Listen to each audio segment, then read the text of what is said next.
Welcome to Jewel School. Thank you for joining us. I'm Joe Silvera, and I'll be showing you some of my methods for setting stones with bezel settings.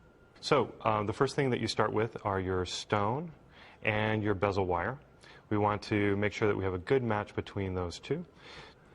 Okay, so what you're looking for is the point on the bezel and the stone.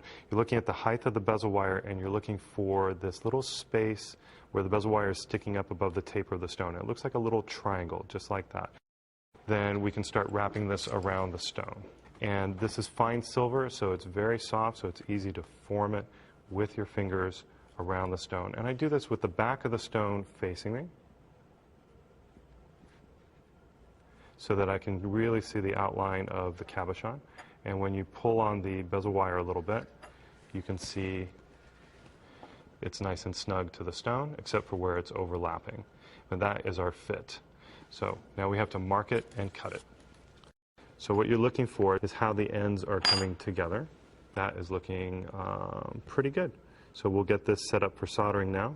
So this is a flat equivalent file, straight file, needle file. And you can just file along the edge like this in short strokes. We're sure of the fit, so we're not worried about the shape right now for soldering. We're going to use this just to bend these a little bit towards each other. So the half round side of the jaw always goes inside the curve that you're making. And it's about just gently holding and pivoting so that you're bringing those edges together like that.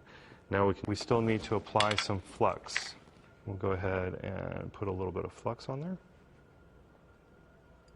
And we're going to solder this shut with hard solder. It doesn't take very much solder at all to close this. It's just a tiny little piece, less than a 32nd of an inch, less than a millimeter. So that's it on the tip of my finger. Now we're going to put a little bit of flux on the solder as well, because that is made mostly of sterling. We're using just a simple household butane torch that you can use in your kitchen. So I'm going to pick up a piece of hard solder, so I'm heating it until it balls up. So now I'm going to warm the back of the silver here and let the heat come to the front. And we're going to drop this off on the join line.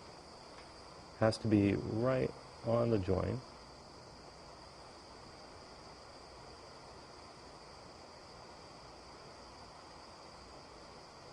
For it to flow. So just make sure it's right on the line.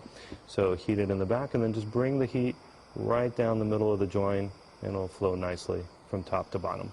One piece should do it, but you can always flip it over and check to make sure that you went from corner to corner. You can see the rest of the piece is just the same color, fine silver, no change whatsoever. I'm going to take it over and put it in the pickle pot, and we'll let that clean for a minute or so, and then we can get back to our fabrication of the bezel setting. All right, time to take it out of the pickle, which has cleaned off the flux and any oxides from soldering. We want to rinse it in water so that we remove the pickle before we do any further work. Now we're going to sand the bottom of it, a little gentle pressure on top, and take it back and forth like that on the table. So now we're ready to get the sheet metal ready.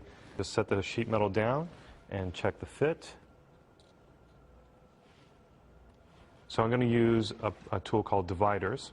You can drag it along one edge so you get a nice parallel line, and you scribe or burnish a little line on the other side, and then we can use shears to trim this down.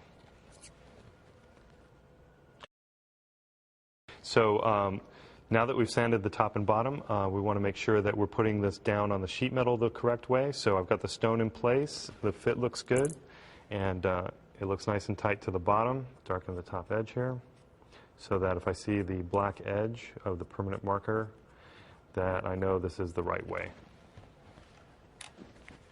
So to clean the sheet metal, I'm going to use some soap and a brass brush, and we'll go ahead and scrub this. We're going to bring in our soldering tripod. So this elevates the work, and we have a steel mesh that goes on top that we can rest our piece on, like so. And we're going to use a larger torch as well, so that we have more heat, and we're going to flux it on both sides. So I'm going to start from the top, and I want to make sure they have a decent coat of flux. Now, it can still peel away on you when you're trying to start to heat it up. So you can see there's some spots of silver here showing through the white flux. So I need to warm the metal and dab a little bit of flux where it's not sticking. And between the heat and the fresh flux, you can fill those spots in. Now, if you don't do this, what happens is those spots become fire scale. But you're basically using the torch like a hair dryer just to instantly take the water out of the flux. Pick up my bezel, and I see my darkened edge from the permanent marker. And we're going to just run a little bit of flux along the bottom.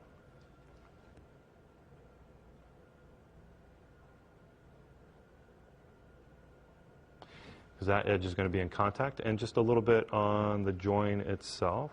Let's see where that join went. There. Just in case that decides to reflow. The rest of the fine silver is fine because it doesn't have any copper in it. So we're going to set this down on top, right in the middle of our sheet. And we're going to cut our solder. We're going to do our second join in medium. I can cut them about 1/8 of an inch long. So that's much easier to handle. And it's a nicer size for the seam, like that. Always put your finger over the tip before you cut so that you can catch it and it doesn't go flying away. And we'll set it down on the board with the others. So I'm still prepping my solder on the solder board where it's clean. I'm still going to add flux to it, and I've cut about 8 to 10 pieces of solder so that I have enough to go around this guy. Now we got the solder ready. We've got our piece set up here.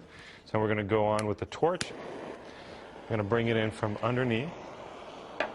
Center the mesh here inside the ring, and we'll start heating this from underneath. So the first thing we're looking for is for the flux to glaze a little bit, go clear. It's going to become more liquid.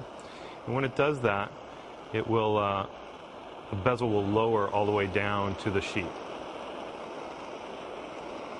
Right now it's gapped up, but it's because it's sitting up on the flux. So there you see it's going into its nice kind of bubbly phase.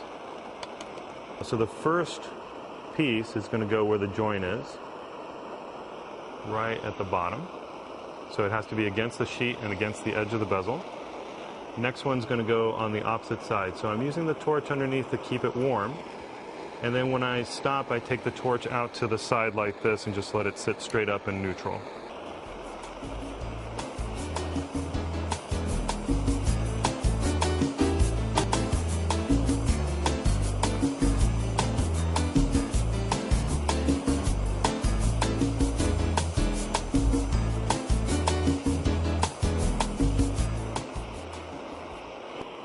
You can see the flux is getting one step clearer and bubbling out. Keep the tip of the flame just under the grill. You should see a nice glow working underneath the whole thing. Try not to linger in any one spot. You have to heat the silver holistically. You have to heat the whole thing to get it to go. And now you see it starting to flow.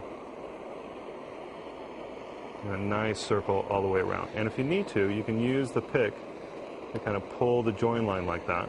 So we'll pick it up while it's still warm before it has a chance to stick to the mesh. I'm going to take it to the water first to quench it because it's nice and hot. And you don't want to do that directly into your pickle pot because of all that spray that comes out. So you don't want to be inhaling pickle vapors. So now we'll take it over and we'll drop it in the pickle, being careful not to put the steel tweezers in there. And we'll let that sit for about 5 to 10 minutes to pickle, and then we'll be able to continue.